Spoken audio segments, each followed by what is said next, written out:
Good morning, dear students. Welcome back. So, we are going to begin with the new chapter today, that is population. Now, how many students are there in our class that we know? Number of students. So, out of the total number, how many are boys and girls? That also we know. Then, when we take the daily attendance, we come to know how many are absent. Then, what is the total strength of the school? And which class has the maximum number of students? Which class has the most absentees? So when we were functioning with the regular school, you must have noticed that every day one big register used to come to each class, okay? And then your teacher must be filling the details. So that is the record of exactly how many students are there in the school, how many are absent in each of the classes, which of the classes having the highest number of children, etc. etc. So this way we are going to get information about the whole school as a number of boys and girls together. So children, now as we discussed in the above exercise, you obtain information about the strength of students in your school. In a similar manner, information can be obtained about the population of a village, taluka, district, state, nation and world. So this way, in this manner, we can obtain the number of population in any place, in a district, taluka, in the world also. There is a certain format which they follow to calculate the number of population. Okay. Now, while obtaining this information, we have to consider age and sex ratio and literacy, etc. All of these to be considered while calculating the population. Now, there are several factors which are responsible for the development of a region. Out of these, population is the most important factor. While studying the population of any region, the following aspects have to be considered. Now, see, population growth, population distribution, population density, structure of population, all of these has to be considered while you are studying a particular region. Depending on that, you will come to know how far the development of that region is taking place. So children, we come to know that the factors responsible for studying the for studying the population is age, sex ratio, that means the number of boys and girls in the particular area. Then it is literacy, that means what is the number of people those who are educated. Okay, so this all these things we are going to study in detail in this chapter. Now we are going to study about the population growth. From the above exercise, it can be seen that there is a constant change in the population of a region. Sometimes there is a decrease in population and at other times there is an increase. This increase or decrease is related to the following factors. Now see, there are factors those who are affecting the population growth. These are the birth rate, death rate, life expectancy and migration. In the above picture, you will not see life expectancy, but instead of immigration, it is life expectancy. Now, what is death rate, children? The number of deaths per thousand in a year. Okay, the number of deaths per 1000 in a year shows the death rate. Then, see, death rates are affected by diseases, war, medical technology, improved healthcare, transportation development, and nutrition. So, all of these have made a difference in the death rate. Next is the birth rate, the number of births per thousand per year. Okay, then life expectancy, the average lifespan of an individual expected in an area at the time of birth. But as now there are so many technologies and medical facilities available, the life expectancy is also increased. Next is migration. The movement of an individual or a group out of an area or into an area is called a migration.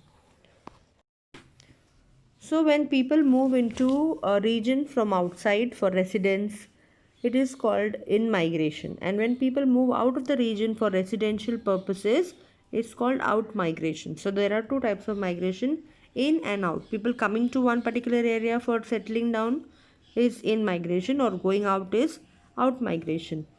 All of the above factors affect the population growth. The difference between the birth rate and the death rate is clearly responsible for the natural changes in the population. See, when the birth rate increases, automatically the population will increase. And because of the facilities available now, the death rate is also declining. That means the number of deaths is going down because of the medical facilities, then because of many other things. People's life expectancy is becoming more, and hence there is a difference in the birth rate and death rate, which is affecting the changes in population. Similarly, the migration of an individual or a group constantly results in the change of population. Now, people coming and going, migrating from one place to another also affects the changes in population. The unchecked growth of population puts pressure on the resources of a region. Now, suppose there's a small region of population is going on increasing, and the resources in that particular area is limited, and hence these also affect the population. On the other hand, a controlled growth of population will lead to the availability of resources in the right proportion. Now, suppose if there is a proper distribution done for the population, then these resources can be utilized in a proper manner or in the right proportion. A controlled population is an indicator of a development of a region. Now, suppose there is a proper control and monitoring is going on the population and distribution is done very properly, then you can say that the development of that region is taking place. Now, see, there's one example, or there's one experiment given on page 43. Take about 100 grains of black eyed peas, that is chawli. First, scatter these beans on a square of 30 by 30 centimeter. Now, scatter 100 more beans on a square of 15 by 15 centimeter. While scattering the grains, take care to see that the grains do not touch one another or pile up on one top of the other. Now, see in figure 7.1, you can see in your textbook, children. In which of the squares can the grain of chawli be easily scattered? That is the first one, because the area is more there, 30 by 30, correct? In which of the squares do the grain of chawli appear crowded? That is in the second square, that is 15 by 15. Can there be a correlation between the distribution of chawli grains and the distribution of population in a region?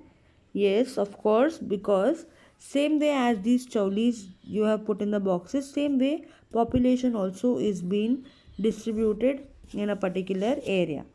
Now see, there are factors affecting the population distribution, which you can see the table in your textbook on page number 43. After the lesson is over, you have to draw this table in your notebook. See, physical factors, location, relief, climate, soil, mineral resources, etc.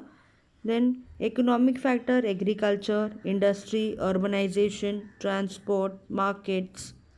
Political factors, wars, political instability, government policies. Then social factors, race, religion, language, customs and tradition.